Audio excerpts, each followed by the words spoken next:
Thank you all. I'm excited to be here today. I'm Gayle Troberman. I'm the CMO at iHeartMedia, and I'm excited to be here with an amazing group of powerful women. Thank you to Dress for Success for bringing us together to share some of our stories and some of our learnings, and hopefully will help others along their journeys and building their careers. Today's panel is talking about power shifts and the things that are changing in our worlds, the things that have changed along the way in our careers, and what are those moments when power happens, when things change, when they shift, when they collide, when you have those aha moments. So let's start with some of our aha moments. I want to talk about the word memorable, because it's so important in how we build our brands.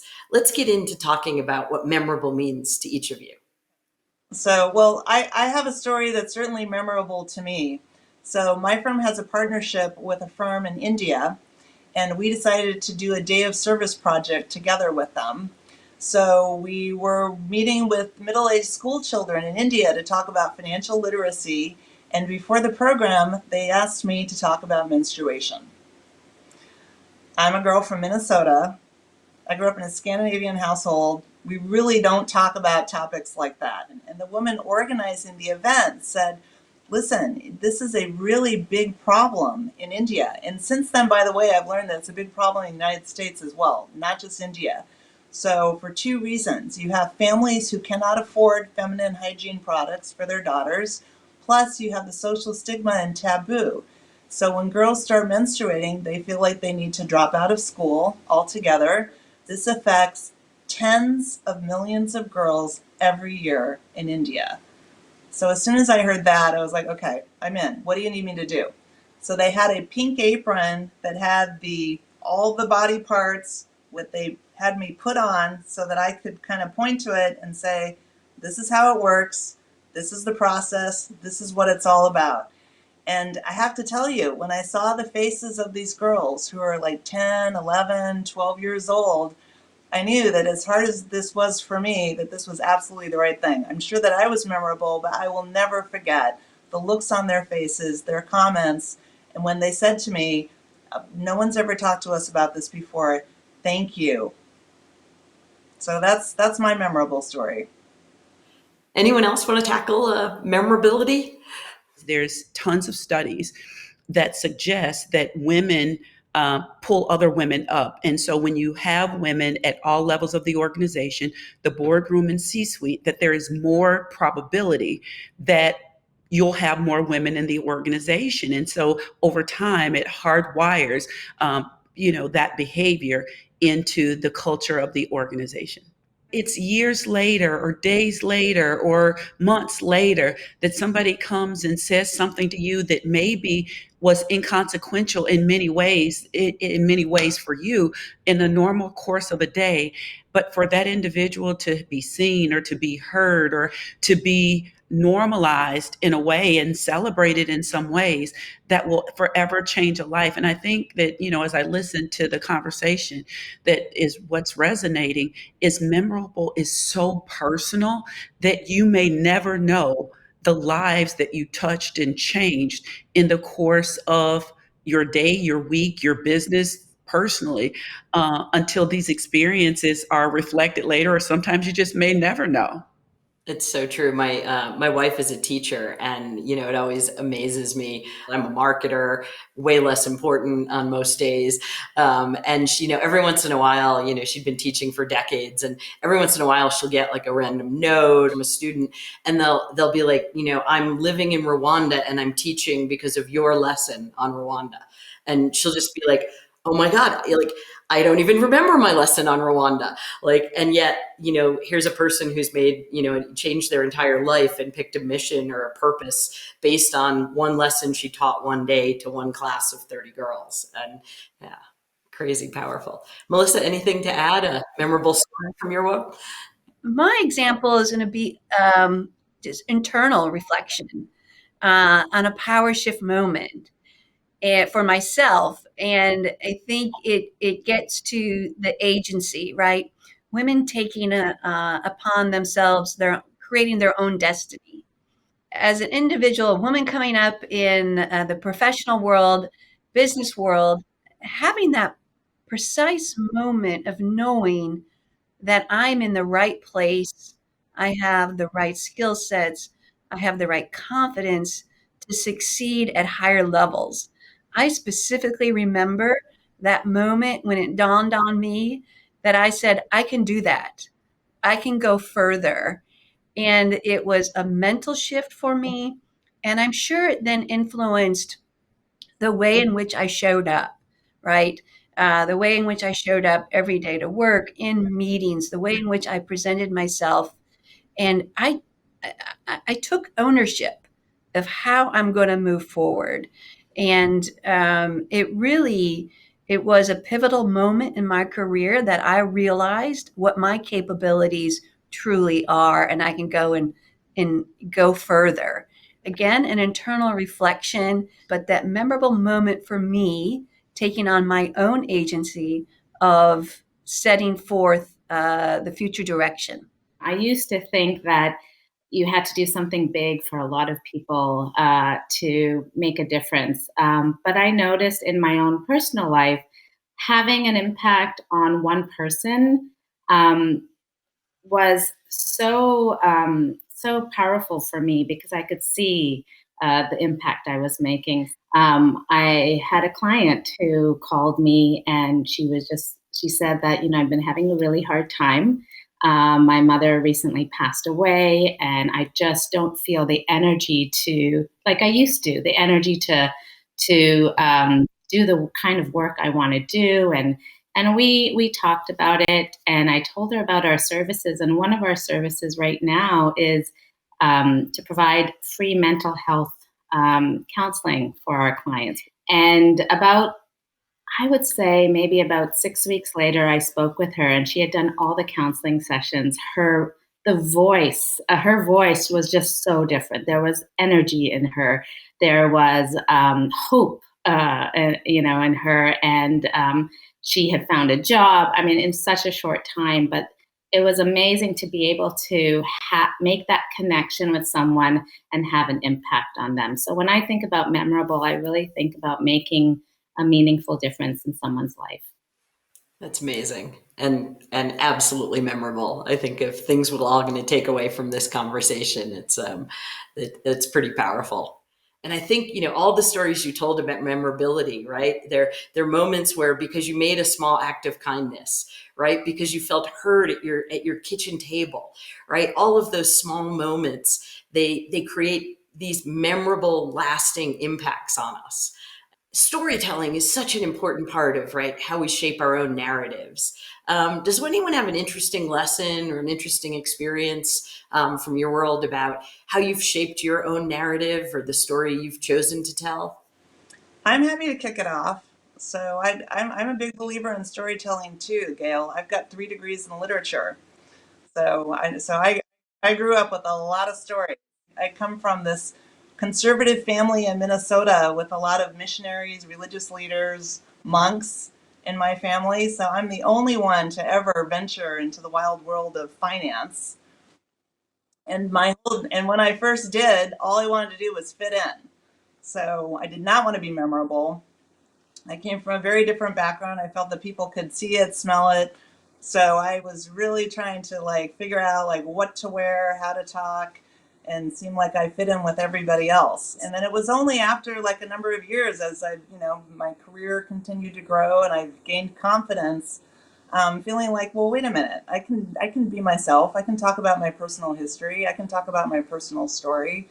I don't need to hide the fact if my brother wants to show up in his monk robes, it's cool. That's who I am. So this is something that I think a lot about, and I do brand workshops for our young associates.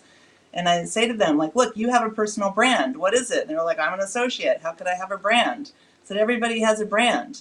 So we have everybody write down the 3 words that most describes the person, right? We take turns. And sure enough, right? So, sometimes people are like the funny one, the hardworking one. You don't want to be the always late one.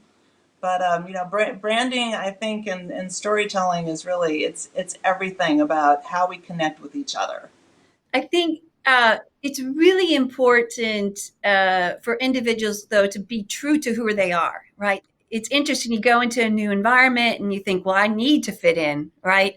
So therefore, how do I pivot to fit in? It's always important to read your audience, right? And understand motivations. But at the end of the day, your brand really has to be who you are, right? And there has to be some flexibility in the way in which you show up. But I feel as though if you pivot too far from who you are, then you're not your authentic self, and that will come through. You're more natural being who you are, and finding out how you can be successful in the particular environments is really important. I love the topic of storytelling and creating your own narrative because it's so empowering. One of my favorite quotes is that of Maya Angelou of people might forget what you said, they might forget what you did, but they will never forget how you make them feel. And it's in making the feel of people connecting with you, often through stories. I'm at Everly Health and have the great privilege of actually working with the founder. And so I've been at large companies my entire career, right, where we're decades and centuries away from the founder's experience. And I still get inspired when she says, I founded the company because there wasn't transparency. I was getting lab bills that I didn't understand and being surprised by the cost and the copay and expected to pay. I wanted to create an experience for everyone else where this wouldn't happen, that you had access to better care and more affordable lab testing. And we rally around that narrative because we're here, because we identify with it. The point was the freedom, right? The confidence in your own skin to say who you are and that be a part of how you show up in the world unapologetically.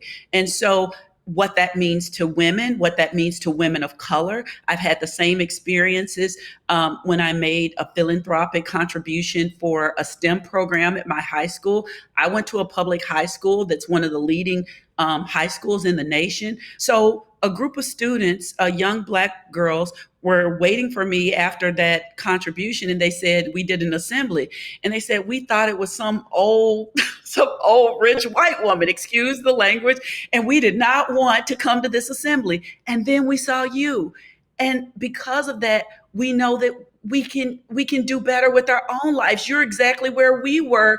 I ain't gonna say how many years ago, but that many years ago. And so realizing how important storytelling is, how important narrative is, because it brings others into the experience and shows what's possible. You don't know which part of your story or which part of your brand is going to connect with that person who doesn't feel like they want to be there or they belong there. And, it's, I think, Melissa, you said it too, being your authentic self.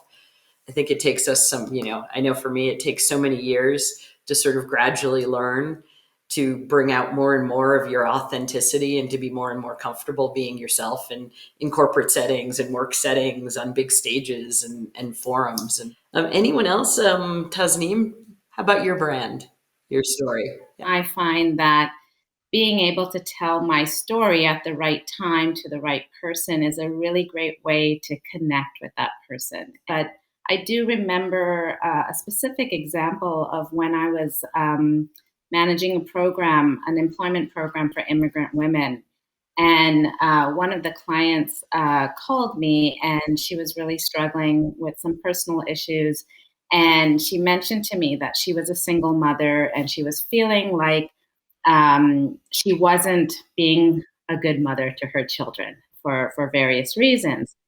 And I listened to her story, and I think the other word that comes to my mind also is vulnerability. And I realized that I can say something right now that I think will help her in this moment. And I had never really shared this with anyone else. And I told her that my mother was a single mother for most of my life. My father died when I was 11 years old, and she was a single mother, and she had 3 children. She worked so hard. She worked 2, 3 jobs. Sometimes she wasn't at home. Sometimes she wasn't able to do the things that mothers want to do with their children.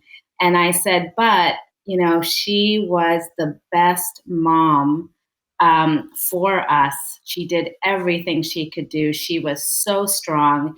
And I am sure that is what your children feel about you right now. And I felt like telling that story to her And I know it had an impact on her because she did email me afterwards and told me that really helped her in that moment, hearing from someone else from a child's point of view, right? Telling her that this is how I felt about my mother. That's amazing. Helping other women by sharing some of our own personal truths. Melissa, anything you'd want to add? Well, as I said, I think authenticity is really critical, right? As we have different experiences that will form who we are. But I think the core can't change that much. And so critical to stay true and find the ways in which you can be successful with who you are. I think is really, really important. And I grew up on Wall Street and the world of finance in the 90s. And if you were different, the whole goal was to get you to fit in. So it was kind of okay to be diverse as long as you were trying to fit in. And that really has changed, especially in the last decade. It's about true inclusion and making sure that everyone can really be their authentic selves. Your authenticity is something that I think is important for us as individuals, but it's also really great, collectively to be part of a community and a firm when you can bring your authentic self to work. I was at Microsoft for 16 years, and I really, grew up as a human and as a professional there, and it was a great environment where diverse ideas were respected and appreciated and encouraged. Didn't mean you always won the fight, but you always got to have it, which I think is so interesting. Again, as takeaways for this, it's easy to say be your authentic self. It's really hard when your authentic self doesn't quite fit into the room you're in, right? Or the place you've been invited into and stuff. We've been talking about big powerful words like authenticity and truth and vulnerability, and again, easy to say here on this panel, but any tips and advice for people on how to actually implement those into your real life, into those real moments or lessons you've learned trying to be your authentic self? I think it starts with practice. If you, a little at a time, get comfortable expressing your ideas and your opinions, over time, it builds on the confidence. The other thing, practically, that I try to do and have just been very fortunate of having other people, women and others alike, do for me is affirm. When I step out and it's scary and, hands are sweating under the table, that others say, like the point that Cindy made, that is so affirming. Inside, I'm jumping up and down and says, thank you, yes.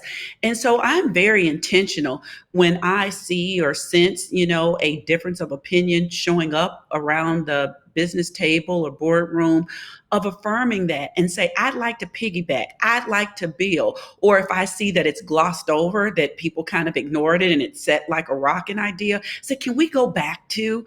And so leveraging our own power or our own credibility to affirm and bring others or to amplify other women and just different voices is critically important and practical. That I think is a tip and trick for becoming more confident in that authenticity. Boy, I just want to jump in and affirm Cindy. I could not agree more. And I think it is our responsibility as leaders to make sure that we are affirming and amplifying the voices of other women, especially if they're new, especially if they're more junior, especially if they're women of color, come from different backgrounds. And I feel so passionately that it's our responsibility at my firm, those of us who are leaders, to amplify other voices and make sure that we expand the room and expand the table. I was in a position where my manager recognized that my voice wasn't being heard. She worked with me to figure out, how do I not pivot significantly from my core essence, but yet get my voice heard, get my ideas and opinions out there. So I believe, and I've taken that now into my management style. And as a leader, it's really important for me to help everyone on my team to identify when those pivots need to happen, so they can be heard, so they get recognized in the right way. So I think a lot falls on our shoulders to help develop our teams to understand the situation that they're in, right? And provide that guidance for them. It's not just about, the project management and the metrics that we're all trying to hit, but it truly is the development of our teams and to see them succeed. And it goes back to when you open up, not changing the essence of who I am. I get questions on authenticity as a woman of color all the time, whether it's about the hair, can women of color, African American professionals be professional with hair, in natural styles, etc. And so I get asked that about, what is authenticity? And it's not a free for all because companies have cultures, and and there are magnitudes of shifts. I'm a scientist and engineer by training, of what I call confidence intervals, right? And so if it's so far out from who you are, then maybe that's not the culture for you, which you pointed to earlier, Gayle. But my philosophy on it is, if it's only a tweak and it doesn't change the fundamental of what I think is right, the core of what I believe, I don't mind tweaking. That is not a challenge to my authenticity.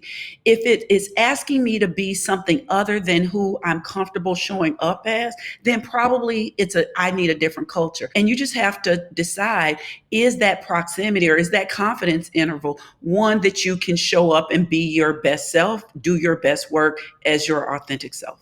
I think we all wrestle with in different situations and worlds, jobs, partnerships, relationships, and everything in life. Right? How much are you willing to compromise of yourself to adapt and collaborate and fit in? But it's also, I think, Cindy, you made me think. It's also a little bit about it's you also have to respect the culture you're stepping into. Right. And if you're willing to make those tweaks, it's a sign of, I do respect this culture, and here's how I can find my voice within it. Tasneem, how about you? Drop a little wisdom here. I wanted to talk about authenticity. You're right. It is such a big word, and it means different things to different people, probably at different stages in their lives. In 2011, my son was 3 years old, and we were living in Vancouver, Canada, where we live right now. And we decided to move across the world to Tajikistan, where my husband is from. And I used to live there, but my son had never lived there. And it's definitely not Canada. It's a very different country. But I really wanted to be the kind of mother to him that showed him that both of his cultures were really important, and he was part of both. And we ended up living there for 5 years until he was 8 years old. And when I look at him now, who he is as a 13-year-old, and I'm just so proud to see who he's become. I really believe it's because of that decision to move there and to grow up and spend time in a place that was so different. You need to know what your values are, what you stand for. And to me, that's what authenticity is. And that's how I show up. I love that. It's so hard sometimes to think about. We all tended to gravitate towards like-mindedness and similar people and people with similar backgrounds and stories, and it's easier, right? It feels natural, and I love that story because it's when you push into new worlds and new experiences and less comfortable spaces. I think I've always found professionally, those are some of the moments where it's definitely harder. But those are the moments where you learn and you push beyond your boundaries and you realize how those unique, one of a kind experiences shape you. It's a wonderful story. I'm brought back to this moment in time right here, why we're all here talking about power shifts. And that's a shift, right? You created a shift, and it was a fundamental change, and it influenced your son's development and who he is. And it was tough. And I remember someone telling me in my career that if you're not living on the edge, you're not living. And so there are times in your professional career and your life that making that tough decision that puts you in a very uncomfortable position is the right decision. It may not feel like it right then and there, but boy, do you look back on that and think, thank goodness I made that step. Thank goodness I had the courage to change the direction of my life, to change the direction of my career. So it's a power shift. Speaking of power shifts, the world's changing a lot, and all of you are working in interesting and diverse aspects of sort of business and corplandia and entrepreneurship. As the world's sort of changing, it feels like there's a renewed value being placed on ethics and transparency and diversity and inclusion. And consumers are starting to value those qualities and those factors even into their spending power and their purchase decisions. How have you seen that shift impact your business or your world, and where do you think things are heading? So I'll jump in. I'm at Everly Health, and that's a national leader in at-home lab diagnostic testing. What we know is a recent study from McKinsey is that, there's almost 40 times more consumption of telehealth services than pre-pandemic levels. And the vast majority, 75%, saying, I'll never go back to the way it used to be. And so it has created such an opportunity that will be a forever pivot from a business standpoint. That is an expectation of great quality care, but mediated through the home or wherever individuals want to receive care. I've been in healthcare for 30 years, and I think it has accelerated at home and point of care in a way that would not have happened but for the pandemic. And the fact of being at a female-owned, female-led company that is very much, if you look at our say-do ratio of our mission, vision, values, affordable, accessible care, providing better care for better health for all, it was the number one thing that caused me to go from a publicly held, massively large organization to a startup, because I believe in what we're trying to do, and to be able to partner with the CEO to scale faster, to provide affordable, accessible care where women, we say we're the CEOs of healthcare. 80% of healthcare decisions are made by women. And so everything about the corporate brand and what we're trying to do with this shift resonates with who I am as a person, what's important. I'm at the phase of my career that I'm all about legacy. At a greater shift, this felt like the right way personally to enable all the things that matter to me most personally. Coming back to what you were talking about, values alignment, which is so important. As a talent person, I hear this from employees and candidates.